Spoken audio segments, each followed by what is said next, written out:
r/AskReddit, what was something that made you say, yeah, that person's not right in the head?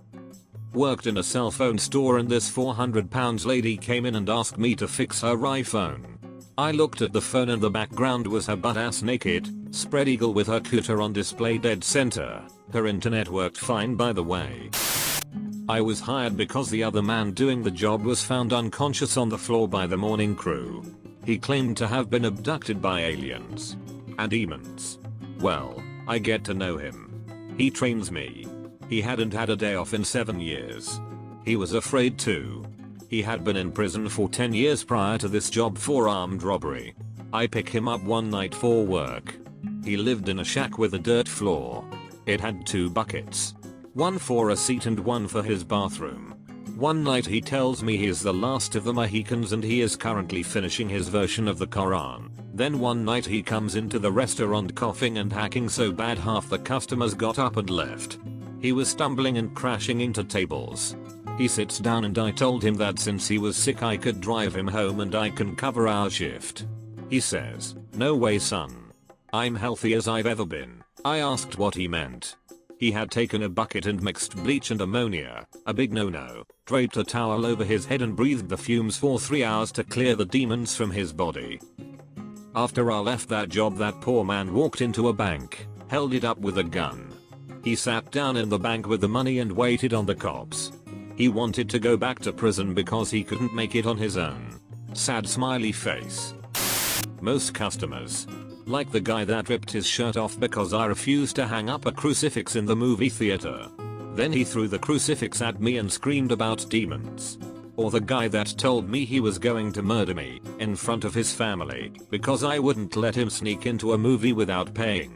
Or the guy that screamed at me for 20 minutes because his daughter had to use the women's room, even though she was a female, because apparently workers shouldn't be using the gender neutral, single, bathroom. Or the guy that thought that I controlled the prices at work and thought that screaming at me about stealing his money was going to make me relent and make the prices cheaper. Or the woman that thought we were going to give her free concessions because she waited in line for 5 minutes. Anyone who yells at a minimum wage worker is not right in the head. I just moved to a fairly major metropolitan city. Walking around just checking out the neighborhood. Feeling really good about new options. A woman, mid-40s maybe and reasonably well dressed, walking down the sidewalk towards me. She looked to be dancing a bit.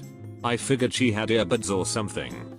Nope, just a continual murmured stream of low monotone crazy coming out of her mouth. The part I remember was, "Damn KKK always stealing my welfare check," but it just kept going. Guessing drugs or mental illness or both. She was white so the reference seemed especially odd.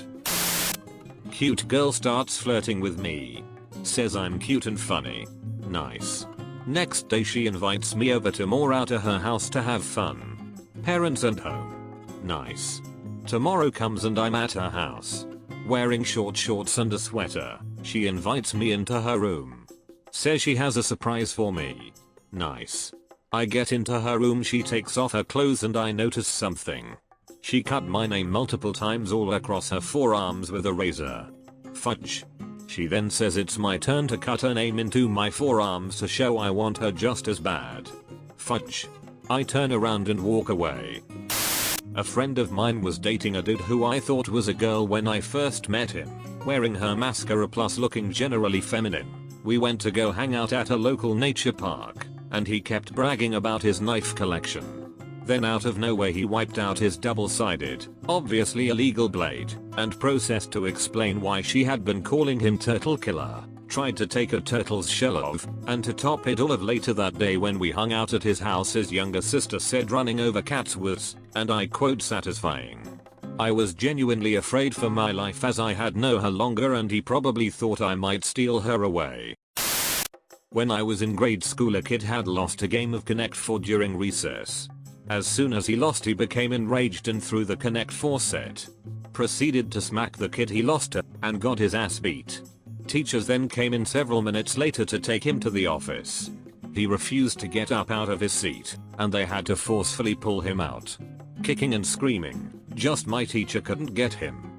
She had to get another teacher nearby and have him help. They carried him horizontally. One teacher holding his legs and the other holding his upper body. We heard him screaming bloody murder all the way down the hall. When I was in 8th grade, one of my best friends and I were having a bit of a verbal argument during lunch. He was a lot smaller than me. I'm very tall, always have been, and as things got heated, I said something to the effect of the truth of the matter is, I could kick your ass. Sitting just next to me was another good friend of his. I didn't know the kid well. He was always laying low and a little off, grabbed me by the throat, hard, and said the truth of the matter is, I could kill you right now. He held on for a few short seconds while staring at me, then let go. Everyone at the table was weirded out, but it kinda went forgotten before long at all. Anyway, fast forward to a year or two later, this kid killed his mom by repeatedly hitting her in the head with a cutting board, staying in the house while she bled to death, then stole her car to drive to his father's house in Virginia. I think we were in Florida. Eventually his dad turned him in. He went to prison, sentenced as an adult. He was 14 or 15, can't remember. He got out after about 5 years, and moved in with the same friend of mine, seeming to have normalized somewhat, but about 5 to 6 years later he took his own life by jumping off the Sunshine Skyway Bridge. I once knew a guy that would fake seizures for attention. I knew he was faking it because it never seemed quite right, but once I started announcing okay I'm calling an ambulance he would immediately come to with zero side effects. It happened a number of times. He would fall over seizing and the second I yelled call an ambulance he propped right up 1 second later and would be like don't worry, I'm good now. One time I actually did call an ambulance, even after he protested not to, and he was ducking pissed. I said hey man, you have seizures so often that I felt like you needed medical attention and of course the doctors didn't really find anything wrong with him. He wouldn't talk to me for weeks. But then all of a sudden his seizures became far less frequent. Anybody that fakes that kind of shit for attention is ducked in the head. At my library a lady came to the reference desk and said this pen you gave me doesn't work. She opened her journal, flipped through multiple pages of scribbles until she found a blank one. She then scribbled all over that page and said see nothing is coming out even though she just scribbled black ink all over the page. Then she giggled and walked away. Pretty sure that's the beginning of a horror film right there buddy. The drugs kicked in right then. Male coworker who would put obviously cut from magazine photos of beautiful women in a frame on his desk. He would talk about these girlfriends for months as if they were real and then would call out sick for a few days as girlfriend had died in a tragic way, usually car accident. Then a new photo would appear and the process would start over. Once, he asked a coworker on a date and she said, why would I do that when anyone who dates you ends up dead? He started masturbating in class. We were 13 at the time, and when the teacher started screaming at him to get out of the room he just replied with wait, I'm already about to end. At the age of 18 he renamed to Druid of the Horde, no joke, that's his name now. He also hangs out with another guy that never washes his hair with shampoo because, according to him, the government introduces microchips there that control our thought process, since we are apparently being ruled by aliens. I still remember when he said that Lady Gaga was not to trust since she was a reptile and not a mammal. God I miss high school, you never got bored there. This happened when I was an ambulance medic. We got a call for medical unconscious at an old residential flat area. When we arrived, the first tip-off was that the house owner, whoever he or she was a hoarder. It wasn't a very big residential flat to begin with, and there were just stacks of old newspapers and cardboard, some of it turning yellow from age already. Anyway, we checked the old lady who was sitting on a chair, complained was feeling breathless and dizzy, and her vitals were stable but we advised her to go to the hospital regardless just to make sure, especially given her age. She refused again and again, and after about 10 minutes, my paramedic heard this really strange noise coming from inside the flat, so he asked me to continue trying to convince her to go to the hospital with us, while he went to check it out. The below was what he told me later when we were on our way back to the fire station. He told me that at the end of the hallway, he peeked into the door and saw a young man, late teens, who was just standing there staring at the wall, murmuring something. The room was dark and completely bare apart from the red glow from some of the lights that come with Chinese idols. There was one mounted on the wall behind the man. It was at that moment that he knocked the duck out of there and told me that if she really didn't want to go, then that would be okay. We didn't really get to interact with the man inside, but that was messed up. And even though I never went back there again, that call still gives me chills each time I think about it. Knew a kid in high school who wrote a letter to a friend on our graduation day telling her that he always loved her. He wrote that he wished she picked him as her boyfriend and that if he could, he would kill her boyfriend so they could be together. He also always smelled like poop and you can tell he hardly showered. Smelling like poop can have negative social impacts. So I'm driving back home from a fire scene in Iowa. I'm in the middle of goddamn nowhere surrounded by inferior corn when I realize I need gas and I have to pee. I stop at the only cases I'd seen in like 50 miles because I also wanted pizza. There's 2 other people at this cases with me besides the workers. One is a woman. And the other is an older guy who looks to be in rough shape. I'm parked at the gas pump and watch the guy walk inside. I pump my gas and go inside and head straight for the restrooms. The bathrooms are on the left wall down a short hallway. As you're walking down the hallway there's a bulletin board with a bunch of flowers on it on your right side and the bathrooms on the left. The men's is in the back left corner of this tiny area. The area where the bulletin board is slightly smaller and creates kind of a bottleneck. Anyway, I try the door to the men's and it's locked. So I stand back and wait. Out walks the old dude. He smells terrible, his clothes are real ratty and stained. And he's just got this dead look in his eyes. He looks me straight in the eyes and smiles real big and says hi while not moving from in front of the door. Needing to go real bad at this point I kinda nod and squeeze past him. He turns with me as I go into the bathroom and I quite literally shut the door in his face. I spend an extra minute in the bathroom hoping he's gone because it was already a weird enough encounter. But of course when I open the door he's standing at the bulletin board, blocking my only exit. And he's rubbing a poster with one finger over and over again. I walk towards him hoping he will move when he turns and says, "She's real cute." Not knowing what the duck he's talking about I just kinda nod and motion that I want to get by. He then says it's a shame what happened to her. I don't think I knew her. Too bad. I'm still not sure what the duck this dude is talking about and why he's still talking to me and smiling. I kinda grunt out an aha wanting this terribly awkward encounter with this clearly messed up person to end so I can never come back.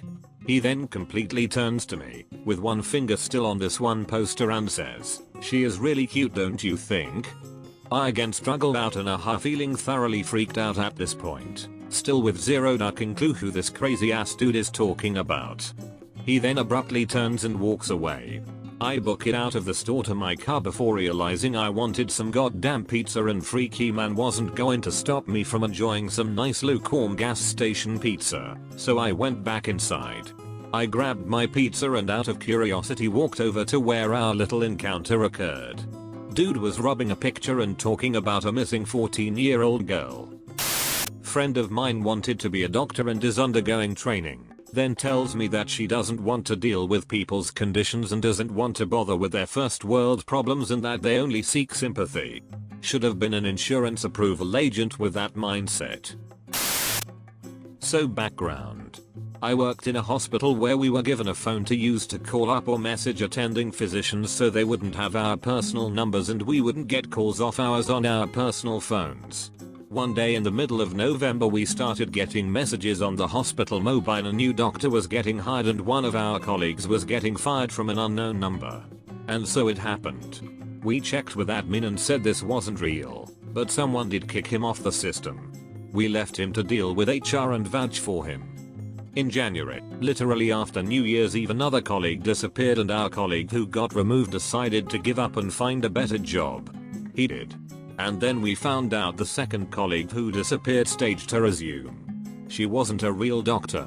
She was dispensing meds and doing consults but didn't have degree.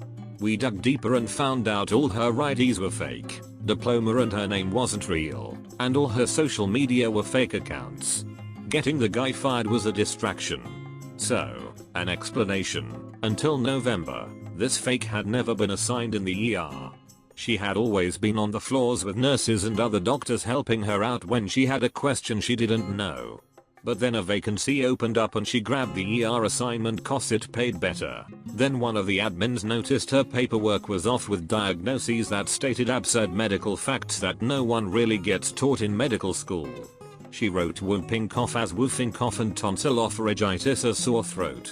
Insurance got antsy and couldn't approve the papers for billing, so an investigation got started. That's when she sent texts from a burner that our legitimate colleague was getting fired for weird reasons. She started telling stories how he wasn't doing well and how our other colleges were doing unethical shit, so all of us were in a frenzy. She did this the entire November. By December people were too confused to deal with the admin cause the admin was just as lost. Then she disappeared. The hospital covered it up cause they were afraid of getting sued. She was found a couple months later scamming a clinic and arrested cause she stole someone's identity, but police in my area couldn't prove she was a fake, so they let her go after a week. She's still scamming people, but none of the hospitals and clinics want to chase her down cause of reputations to uphold. TLDR, a colleague was apparently a fake doctor and scammed the hospital. Catch me if you can, but real life. I watched a dude talk to a basket of bananas for sale in a gas station this morning.